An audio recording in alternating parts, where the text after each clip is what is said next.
பாரம்பரிய வைத்தியர்களுக்கு வணக்கம். இன்றைக்கி நாம் பார்க்குறது காட்டாமணுக்கு எண்ணெய். யூகி முனிங்கிற காட்டாமணுக்கு எண்ணெய் ஒரு வருஷமாக இது இல்லாமல் இருந்துச்சு. இப்போ இதான் ரெடி பண்ணியிருக்கிறோம். தேவைப்பட்ட வைத்தியருங்க வாங்கிக்கோங்க. இதனுடைய பலன்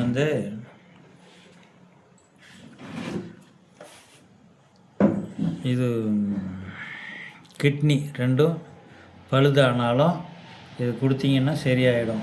இதுக்கு மேலே ஒன்றும் பண்ண முடியாது அப்படின்னு அனுப்பிச்சிட்டவங்கள கூட இந்த எண்ணெய் காப்பாற்றும். 3 மருந்து தான். அதே மாதிரி கர்ப்பப்பை கட்டி பொம்பளைங்களுக்கு அதுக்கும் 3 தான். கட்டி கரைஞ்சி வெளியே வந்துடும். காமாலை அது எந்த நிலையில் இருந்தாலும் 3 தான்.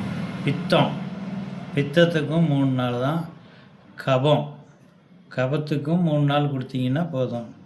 ஆனால் இது சர்வ நோய்க்குமே, இந்த பெரு நோய்களுக்கு அப்படி சர்வ நோய்க்குமே கொடுக்கலாம், குணமாகும். கொஞ்சம் சாப்பிடும்போது வாந்தி வரும், பேதியாகும். அது மூலியமாக தான் வரும். அதனால் ஒன்றும் பயப்படாமல் சாப்பிடலாம். வாதம், பித்தம், கபம், இரத்த பித்த காசம் அநேக நோய் போகும். இதில் போகாத நோய் இல்லை. உடலில் இருக்கிற நோய் எல்லாத்தையும் போகும் அப்படின்னு சொல்லிக்கிறாரு. தேசத்தில் போனாலும் இந்த எண்ணெய் கிடைக்காது அப்படின்னு சொல்லிக்கிறாங்க. பெரும் நோயாளிங்க சாப்பிடுங்க.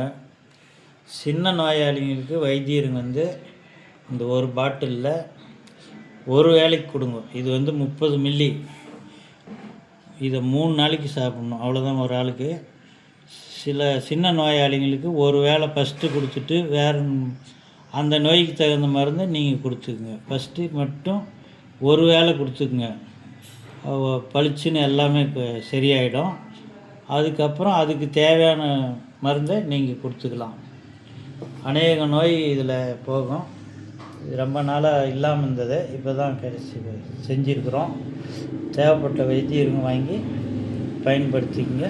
நல்ல பேரை வாங்கி கொடுக்கும். உங்களுக்கு பெரும் நோயாளிங்களுக்கு தான் இது பயன்படும். ஏன்னா அவங்களுக்கு கொடுத்தா தான் அதை பற்றி பெருமையை தெரியும். அதை வச்சு பயன்படுத்திக்கங்க.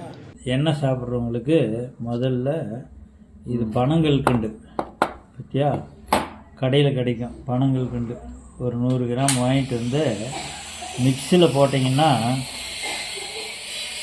இந்த மாதிரி பவுடர் ஆகும். ஓகேயா, மைதா மாதிரி பவுடர் ஆகும். இதை எடுத்து வச்சிங்கன்னா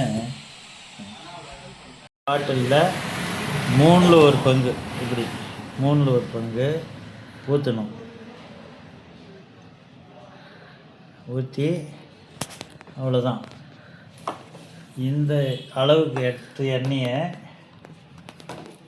இந்த பவுட்ரு போடணும். அதில் பனங்கல்கண்டை போட்டு மிக்ஸ் பண்ணணும் நல்லா.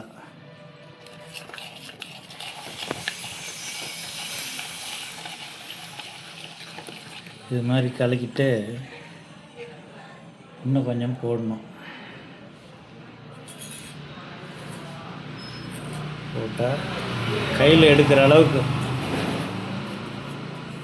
இந்த எண்ணெயை கையில் எடுக்கிற அளவுக்கு போடணும். இந்த அளவுக்கு போதும். இந்த அளவுக்கு போதும். இதை உருட்டி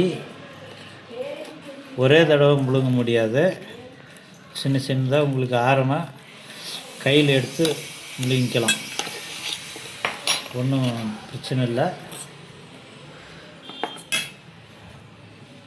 இப்படி கலக்கிக்கணும். கலக்கிட்டு முழுங்குற அளவுக்கு ஒன்றும் சப்பி கூட சாப்பிட்லாம். இருந்தாலும் இந்த மாதிரி சின்னதாக உருட்டி முழுங்கிக்கணும். இது எம்ட்டுக்கு தான் அவ்வளவும் முழுங்கிக்கணும். காலையில் வெறும் வயிற்றில் டீ காஃபி எதுவுமே சாப்பிடாத அளவுக்கு எடுத்து முழுங்கிட்டா 10 நிமிஷம் கழித்து சுடு தண்ணி ஒரு டம்ளர் சாப்பிடணும். சாப்பிட்டிங்கன்னா நம்ம நேரம் சொன்ன நோய் அத்தனையும் ஓடி போகும். இது சாப்பிடும்போது 3 நாளைக்கு சாப்பிட்றவங்க பாசிப்பருப்பு அரிசி போட்டு பொங்கல், அந்த பொங்கலில் எதுவும் போடக்கூடாது, வெண்பொங்கல் மாதிரி செஞ்சு உப்பு காரம் இருக்கக்கூடாது, பால் ஊற்றி சாப்பிட்லாம். அந்த பொங்கலில் பால் ஊற்றி சாப்பிட்லாம். இது இந்த அளவுக்கு இருக்கும். ஒரு 10 மில்லி ஊற்றுனீங்கன்னா இந்த அளவுக்கு இவ்வளோக்கும். ஒன்று ஒன்றா உங்களுக்கு ஆரமாக எடுத்து முழுங்கிக்கோங்க. முழுங்கிட்டு 10 நிமிஷம் கழித்து சுடு தண்ணி சாப்பிடுங்க. அப்புறமா அது வேலை செய்ய ஆரம்பிக்கும். அரை மணி நேரம் 1 முக்கால் மணி நேரம் ஆகும்.